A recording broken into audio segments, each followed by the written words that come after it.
अस्सलाम वालेकुम। मेरा नाम शेख खलीलुर रहमान है और आज हम डिस्कस करेंगे अमेरिका के प्रेसिडेंशियल इलेक्शन को। जिस तरह कि आपको पता है कि कुछ ही दिनों बाद अमेरिका के अंदर प्रेसिडेंशियल इलेक्शन होने वाले हैं, तो मैंने सोचा क्यों ना आपको इस प्रोसेस के बारे में समझाया जाए कि आखिर कैसे अमेरिका का प्रेसिडेंट इलेक्ट होता है। इस चीज़ को समझना इसलिए ज़रूरी है क्योंकि अमेरिका के प्रेसिडेंट का मतलब है एक सुपर पावर का प्रेसिडेंट, जिसका मतलब ये है कि उसकी हाँ और ना पे दुनिया के फैसले होंगे। साथ ही साथ मैं आपको ये भी समझाने की कोशिश करूंगा कि किस तरह 2016 में हिलरी क्लिंटन 30 लाख वोट ज़्यादा लेने के बावजूद भी प्रेसिडेंट के इलेक्शंस नहीं जीत सकी। इन्हीं सब चीज़ों को हम डिस्कस करेंगे, तो वीडियो को पूरा फॉलो कीजिएगा ताकि आप कुछ सीख सकें। अब प्रोसेस को समझाने से पहले मैं आपको बताता चलूं कि अमेरिका के अंदर हर 4 साल बाद इलेक्शंस होते हैं और साथ ही साथ हर 4 साल बाद नवंबर में इलेक्शंस होते हैं। सबसे पहले अमेरिका के अंदर 1788 में इलेक्शंस हुए थे और इस बार 3 नवंबर 2020 को अमेरिका के इलेक्शंस होंगे। अमेरिका के अंदर बेसिकली दो ही मेजर पार्टीज़ हैं, एक तरफ रिपब्लिकन्स हैं और दूसरी तरफ डेमोक्रेट्स हैं। इस बार रिपब्लिकन्स को डोनाल्ड ट्रंप लीड कर रहे हैं और दूसरी तरफ डेमोक्रेट्स को जो बाइडेन लीड कर रहे हैं, जो कि पहले ओबामा के दौर में वाइस प्रेसिडेंट भी रह चुके हैं। अब हम बात करते हैं कि अमेरिका के प्रेसिडेंट का इलेक्शन लड़ने के लिए क्या रिक्वायरमेंट्स हैं। अमेरिका के प्रेसिडेंशियल इलेक्शन लड़ने के लिए सबसे पहली रिक्वायरमेंट तो ये है कि वो शख्स नेचुरल बॉर्न सिटीज़न हो, यानी कि अमेरिका के अंदर ही पैदा हो, उसके बाद 14 साल अमेरिका में रह चुका हो और उसकी उम्र 35 साल से कम नहीं होनी चाहिए।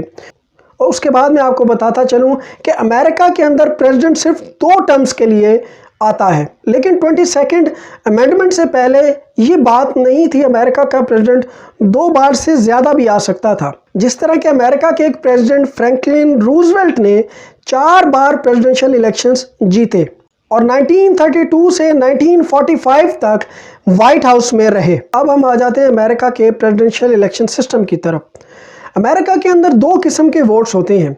एक को कहते हैं पॉपुलर वोट और दूसरे को कहते हैं इलेक्टर वोट। पॉपुलर वोट जो है वो इस बार नवंबर में होने, जो कि नवंबर में होंगे, वो पॉपुलर वोट होंगे। वो डायरेक्टली प्रेसिडेंट को इलेक्ट नहीं करेंगे। दर हकीकत जो लोग हैं, जो अवाम है, वो इलेक्टर्स को सिलेक्ट करेगी और फिर दिसंबर में जाके ये इलेक्टर्स जो हैं वो प्रेसिडेंट को इलेक्ट करेंगे और इन इलेक्टर्स के मजमूए को इलेक्टोरल कॉलेज कहते हैं। इलेक्टोरल कॉलेज में कुल 538 इलेक्टर्स होते हैं और अमेरिका का प्रेसिडेंट बनने के लिए 270 इलेक्टर्स के वोट होना लाजमी है। अब हर स्टेट में पॉपुलेशन के हिसाब से इलेक्टोरल वोट्स बांटे जाते हैं।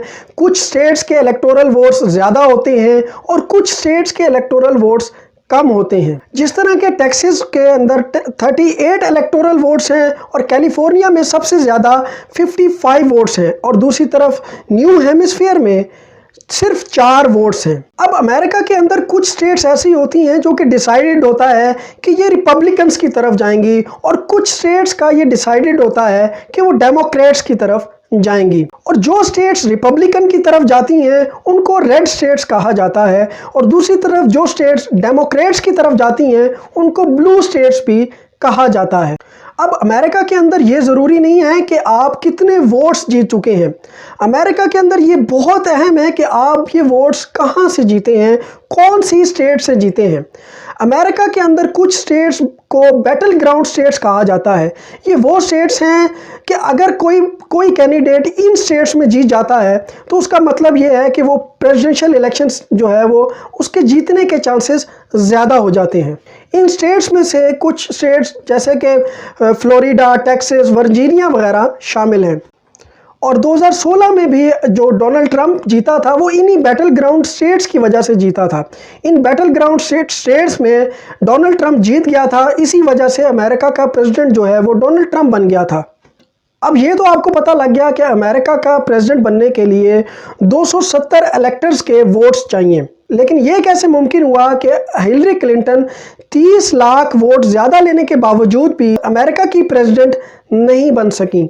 अब होता कुछ यूँ है कि अगर कोई कैंडिडेट मिसाल के तौर पे टेक्सास में जीतता है, 50.1% की जो मेजॉरिटी है उससे जीतता है, तो उससे होता यह है कि वो टेक्सास के अंदर जितने भी इलेक्टर्स के वोट्स हैं, यानी कि 38 वोट्स हैं इलेक्टर्स के टेक्सास में, तो वो सारे के सारे वोट्स उस रिपब्लिकन पार्टी को या डेमोक्रेटिक पार्टी को चले जाते हैं। जिससे होता यह है कि अगर कोई कैंडिडेट बड़ी स्टेट्स में जीतता है, यानी कि टेक्सास में जीता है, तो 38 इलेक्टर्स के वोट्स उसके घर आ जाते हैं। यही कुछ हुआ 2016 में भी।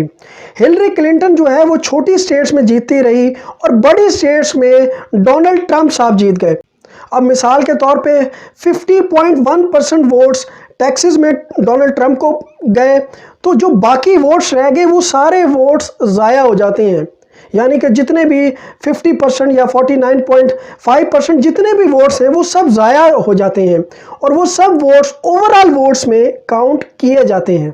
अब अमेरिका के प्रेसिडेंशियल इलेक्शन सिस्टम में एक बहुत ही जो मुझे अच्छी बात लगी वो ये थी कि दोनों ही कैंडिडेट लाइव टीवी शो में एक डिबेट करते हैं।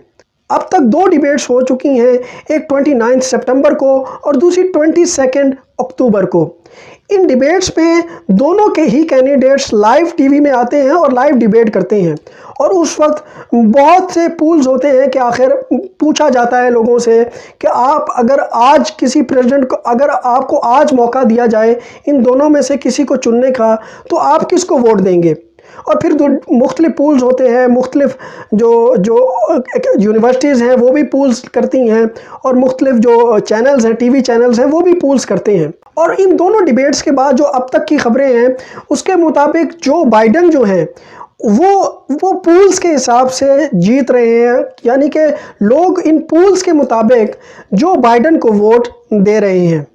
लेकिन ये ज़रूरी नहीं है कि ये पूल्स जो हैं वो सही भी हों और आने वाले दौर में यही रिज़ल्ट्स आएँ जो अब नज़र आ रहे हैं, क्योंकि ये पोल्स पर्टिकुलर टाइम पे लिए जाते हैं और पर्टिकुलर लोग देते हैं।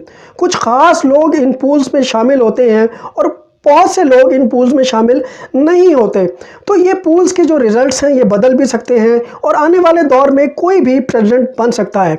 आज ये फैसला करना मुश्किल होगा कि जो बाइडन जीतेंगे या डोनाल्ड ट्रंप जीतेंगे। मुख्तलिफ असम्पशन मुख्तलिफ लोग देते हैं, लेकिन आज ये फैसला करना मुश्किल है। इन पूल्स की बेसिस पे फैसला करना मुश्किल है कि आखिर कौन प्रेसिडेंट बनेगा। खैर, अब तक के लिए इतना ही। उम्मीद करता हूँ कि आपको मेरी इस वीडियो से कुछ सीखने को ज़रूर मिला होगा और कई लोगों के लिए ये नई बातें होंगी। वीडियो को ज़रूर शेयर करें, मेरे चैनल को ज़रूर सब्सक्राइब करें। Thank you so much.